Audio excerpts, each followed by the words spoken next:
Assalamualaikum warahmatullahi wabarakatuh. Halo semuanya.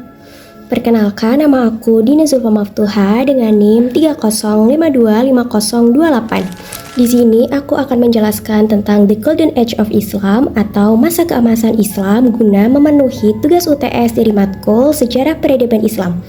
Kalian penasaran? Maka dari itu, disimak ya. Tahukah kamu, di saat Eropa dan sebagian besar dunia sedang dalam kegelapan dan kekacauan, Islam malah seperti emas, yaitu bersinar. Peradaban Islam untuk pertama kali dalam sejarah memimpin dunia. Setelah baru sekitar 100 tahunan dari munculnya Islam di semenanjung Arab, Islam menyebar dari Timur Tengah ke Afrika Utara dan Asia Tengah, di bawah pemimpinan Umayyah dan nantinya dilanjutkan oleh Abbasiyah. Era keemasan Islam atau zaman keemasan Islam berlangsung kira-kira abad ke-7 hingga abad ke-13 dengan masa puncak antara abad ke-8 sampai ke-13 selama dinasti Abbasiyah, terutama di bawah pemerintahan Khalifah Harun ar-Rasyid.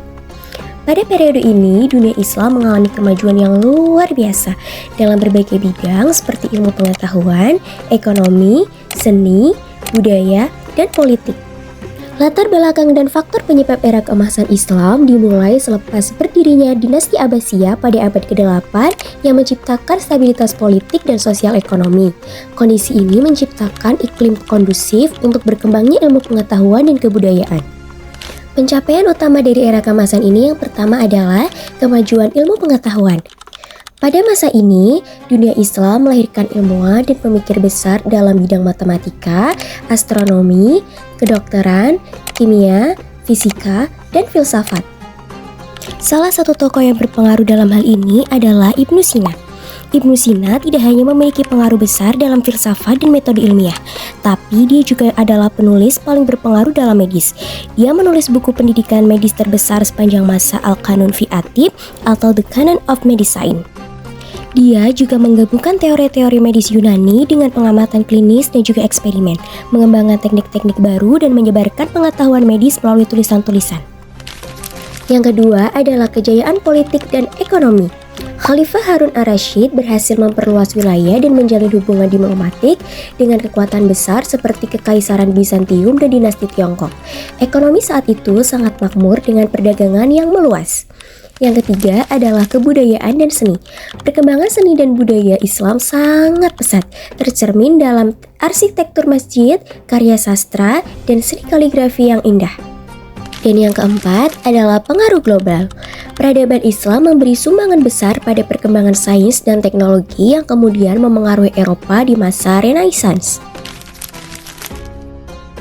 Lalu, apakah kalian tahu bahwa salah satu simbol dari masa keemasan ini adalah Baitul Hikmah atau rumah kebijaksanaan, perpustakaan besar yang dibangun oleh Khalifah Al-Mansur di Baghdad. Baitul Hikmah dikatakan menjadi simbol dari keemasan ini dikarenakan ketika dia dibangun, ini menjadi awal dari era keemasan. Dan ketika Baitul Hikmah nantinya hancur, ini dikatakan menjadi akhir dari era keemasan. Yang selanjutnya adalah kunci di balik era kejayaan Islam. Yang pertama adalah kemajuan ilmu pengetahuan dan budaya. Zaman keemasan Islam pada abad ke-8 sampai ke-13 menyaksikan pertumbuhan ilmu pengetahuan, budaya, dan ekonomi yang belum pernah terjadi sebelumnya di dunia Islam.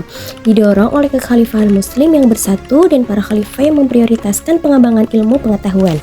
Yang kedua adalah Baitul Hikmah di Baghdad berfungsi sebagai pusat pembelajaran yang krusial, menarik para cendekiawan dari seluruh dunia Islam dan berkontribusi signifikan terhadap penerjemah dan pelestarian teks-teks Yunani dan Romawi kuno. Dan yang ketiga adalah Baghdad muncul sebagai pusat perdagangan dan pembelajaran internasional yang kosmopolitan, yang menciptakan lingkungan tempat para cendekiawan dari beragam latar belakang dapat berinteraksi dan berkontribusi pada perkembangan ilmu pengetahuan. Kesimpulan dari materi ini adalah zaman atau era keemasan Islam adalah sebuah era yang menandai puncak kemajuan intelektual, ilmiah, dan budaya yang luar biasa dalam sejarah umat manusia. Dari berdirinya Baghdad pada tahun 762 hingga invasi Mongol pada tahun 1258 dan tantangan-tantangan berikutnya, periode ini menyaksikan kelahiran dan perkembangan banyak disiplin ilmu yang masih kita hargai dan pelajari hingga hari ini. Para ilmuwan Muslim, baik Arab maupun non-Arab, memberikan kontribusi besar dalam bidang matematika, kedokteran, astronomi, sastra, filsafat, dan banyak lagi. Namun, sebagaimana semua masa keemasan, periode ini juga harus menghadapi akhirnya maraknya invasi, perubahan rute perdagangan, ketidakstabilan politik, dan berbagai faktor lainnya yang menjadi bagian dari cerita kompleks tentang mengapa zaman keemasan Islam berakhir. Meskipun demikian, warisan intelektual dan kultural dari era ini harus hidup, menginspirasi generasi demi generasi di seluruh dunia, dan kemungkinan besar tanpa adanya zaman keemasan Islam, tanpa adanya era ini, Eropa tidak akan pernah melihat zaman pencerahan dan kemungkinan besar. Cukup sekian penjelasan dari aku, semoga bermanfaat untuk kita semua. Wassalamualaikum warahmatullahi wabarakatuh.